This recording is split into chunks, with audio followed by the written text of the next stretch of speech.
Olá, pessoal, bem-vindos à Oficina de Talentos, o nosso espaço para a gente germinar. Bem, eu havia colocado lá no nosso blog a seguinte imagem, e eu pedi para que você fizesse uma análise sobre ela enquanto a gente estaria voltando a nos encontrarmos. Então, tá bem. O que está representando essa imagem? Ela representa o autocontrole, ou seja, a tua capacidade de dizer sim ou de dizer não à tua meta e não ao teu desejo. Calar o desejo para que você possa projetar um futuro, para que você possa projetar uma conquista que virá mais tarde. Não importa de que tipo de conquista seja essa, material, espiritual, cultural, não importa. Projetar o desejo para mais além, segurar esse desejo imediatista e então focar nas ações necessárias para você poder conquistar, ok? E nós vamos estudar o seguinte: um dos elementos do autocontrole é o distanciamento emocional. Um dos. Existem outros elementos muito importantes, mas nesse momento, nosso foco vai ser distanciamento emocional. Por quê? Porque com ele você consegue uma visão mais ampla, você consegue uma visão de contexto, você se afasta de uma situação para analisá-la e repara, você se afasta mentalmente porque a situação está acontecendo aqui e agora. O distanciamento emocional, gente, é a base, é um elemento fundamental do equilíbrio, ok? Mas para a gente entender isso na prática, nós vamos analisar juntos uma história em quadrinho do Rex e do Bidu, beleza? Então vamos lá. Olha o que está acontecendo aqui. O Rex está lá feliz esperando o Bidu. Lindo, né? Mas ele continua esperando o Bidu. E o tempo está passando e ele permanece lá. Só que você está observando que o Rex está ficando possesso. Chega um determinado momento, ele não aguenta mais esperar e ele sai em campo em busca de uma explicação. Aí ele chega lá para o Bidu e fala: Pois é, pois bem, por que você não apareceu no nosso encontro? Viu por quê? Percebeu que o Bidu não podia ir no encontro com o Rex? Só que é engraçado, gente. O Rex está vendo isso? Será que ele consegue ter um vislumbre de razão através da raiva dele? Ou será que a raiva o deixou cego? Será que a autoimagem negativa que ele está naquele momento, ele está possesso, ok? Como assim autoimagem negativa? Se o cara tivesse uma autoimagem um pouco mais positiva, talvez ele estivesse preocupado. Nossa, o que será que aconteceu com o Bidu? Quanto mais autoimagem negativa, mais a pessoa joga os eventos para a pele dela. É, porque isso só acontece comigo, porque é assim mesmo. Ninguém jamais honra os compromissos que assume, blá, blá, blá. Vê, quanto mais autoimagem negativa, mais eu sou dodói. Quanto mais autoimagem positiva, mais eu consigo sair de dentro de mim mesmo, da minha pele e entender o motivo do outro. Interessante isso, né, gente? Ele não está percebendo, porque ele está totalmente comprometido com a situação. Nesse momento de comprometimento, a pessoa deixa de responder, ela passa a reagir. Como é que é, Silvana? É simples assim. Para você responder a uma situação, você precisa se ausentar por alguns segundos dela, entender o contexto para então tomar uma atitude.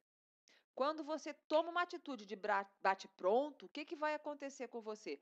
Provavelmente você vai estar focado em apenas um aspecto da realidade, você vai tomar uma decisão totalmente emocional e é muito provável que venha se arrepender depois.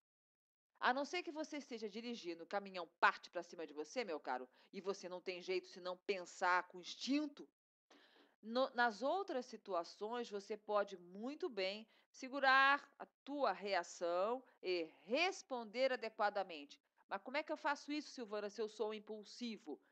Nós podemos aprender. Tudo é aprendizado. E existem dois aprendizados fundamentais para a gente alcançar o distanciamento emocional. O primeiro deles é você observar o contexto das situações. Sempre, o tempo todo, você foi na padaria, você está pedindo pão. Observe o contexto, olhe para a pessoa, olhe para o rosto dela. Não se foque naquela emoção. De repente, o cara está mal-humorado, mas ele não está mal-humorado com você, ele nem sabe quem você é. Não se preocupe com isso, foque o contexto e mesmo aquele mau humor dele começa a se dissipar, porque você está analisando a situação. Quando o teu cérebro entra em cena para analisar algo, a emoção, ela cede espaço.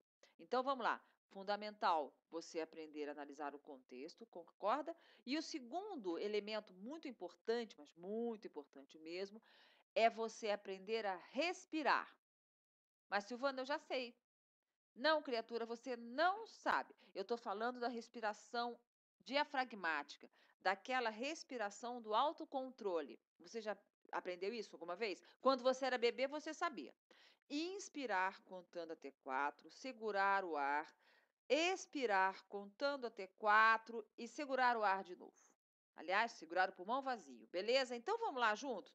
Inspira e conta até 4. 1, 2, 3, 4. Segura teu pulmão cheio. 1, 2, 3, 4. Solta o ar. 1, 2, 3, 4. Segura o pulmão vazio. 1, 2, 3, 4. E volta a inspirar. Isso é uma respiração completa, é a chamada respiração diafragmática. Ela é base para o controle emocional. Vamos aprender a trabalhar com essa respiração, gente, o tempo todo. E não apenas na hora de um conflito. Até porque um soldado, ele não é treinado na guerra, ele é treinado na paz. Então, comece a respirar enquanto está aqui me ouvindo, para depois você já sair da sala, do quarto, seja lá de onde você estiver, e a primeira pessoa que você interagir, o seu gato, você vai começar a respirar profundamente para treinar isso. Isso tem que ficar automático em você. Então, vamos de novo, recapitulando, observe o contexto das situações sempre e observe a sua respiração diafragmática, sempre. Quando você amplia a sua respiração e amplia a percepção do contexto, você aumenta a sua capacidade de resposta. Você diminui a tua reatividade e você aumenta a sua resposta às situações. É muito importante que quando você esteja em qualquer interação humana, gente, ser humano é complicado. E presta muito atenção no quanto de energia nós estamos gastando de uma maneira desnecessária quando a gente fica se aborrecendo por coisas insignificantes. A pessoa, muitas vezes, ela não está brava com você, ela está brava com uma situação, com um contexto. Ela não tem equilíbrio para fazer essa separação, para entender que ela está descarregando em cima da pessoa errada, mas você tem. Você está aqui com a gente. Então, nós precisamos entender. Silvana, mas isso é ser bobo. Não, isso é ser estrategista. Vamos parar de gastar a nossa energia com aquilo que não merece. Quando você coloca a sua energia nas suas coisas importantes, observa como a sua vida vai para frente. Veja, nós temos uma ideia muito errônea sobre o equilíbrio emocional. A gente acha que alguém, um privilegiado, nasceu dessa maneira. Não é assim, gente. Teve um contexto, teve um ensinamento de família, uma estrutura que essa pessoa decodificou que a melhor maneira de agir seria daquela forma. Se ele tivesse crescido em uma situação totalmente sem limites, talvez ele não fosse tão equilibrado, não. É importante que tudo aquilo que você fizer, você coloque o seu cérebro com 3 neurônios de plantão.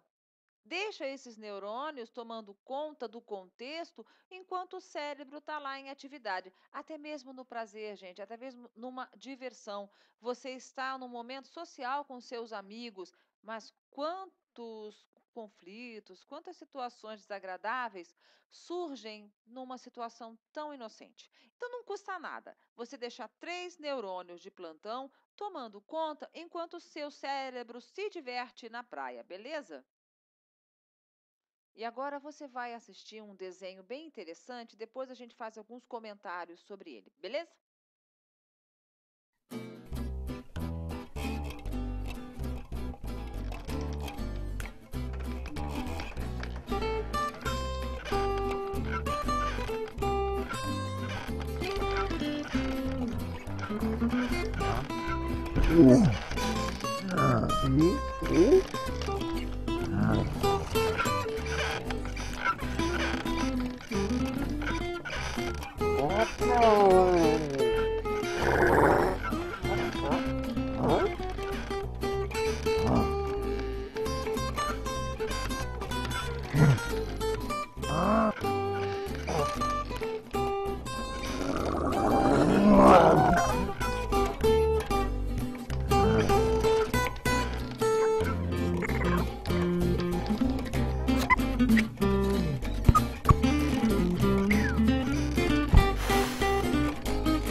E quase que o conflito recomeça. Esse conflito só não recomeçou porque um daqueles personagens estava focado na solução e não focado no problema. Ele queria resolver a situação e não estava preocupado quem iria julgá-lo, se iriam julgá-lo, ó, você se abaixou, você é submisso. Eu quero resolver o problema. E ao contrário daqueles dois, eles estavam focados neles mesmos. E, na verdade, eles representam o ego. O ego não está preocupado com a necessidade do outro. Sabe quando você vai no supermercado e toca o seu celular e você para o carrinho na área lá de circulação, atrapalha todo mundo enquanto está atendendo o celular e nem percebe isso? Pois é a mesma coisa. Mas, Silvana, eu não estou tendo a intenção de atrapalhar ninguém. E eu com isso. A sua intenção não me afeta. A minha intenção não te afeta. Eu não quero saber se você está com pena de mim, se você está solidário comigo. Eu quero saber a tua atitude. Ó, eu vou orar por você.